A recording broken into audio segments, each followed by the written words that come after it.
कोल्हापूर महानगरपालिका निवडणूक प्रभाग क्रमांक 12 आणि या 12 मधून अधिकृत उमेदवार जरी नसले तरी अत्यंत महत्वाचे उमेदवार सन्माननीय जितू सलगर ज्यांनी कोल्हापूर महानगरपालिकेचं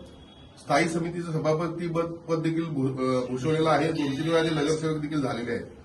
आज मला आपल्याला सांगायला अत्यंत आनंद होतोय की शिवसेना, भारतीय जनता पक्ष आणि राष्ट्रवादीचे महायुतीचे सर्व उमेदवार जे प्रभाग क्रमांक 12 मध्ये आहेत त्यांना सन्माननीय जितू सलगर यांनी बिनशर्त पाठिंबा देण्याचं या ठिकाणी जाहीर केलेलं आहे. त्यांचं मी मनपूर्वक आभार व्यक्त करतो आणि त्याचबरोबर महायुतीच्या वतीनं निवडणुकीनंतर राज्यस्तरीय समित्या असतील, महामंडळं असतील किंवा शहरस्तरीय असेल किंवा जिल्हास्तरीय असेल, एक अत्यंत महत्वाचं पद देऊन त्यांचा आम्ही सन्मान करू अशा प्रकारचं मी त्यांना या ठिकाणी अभिवचन देत आहे.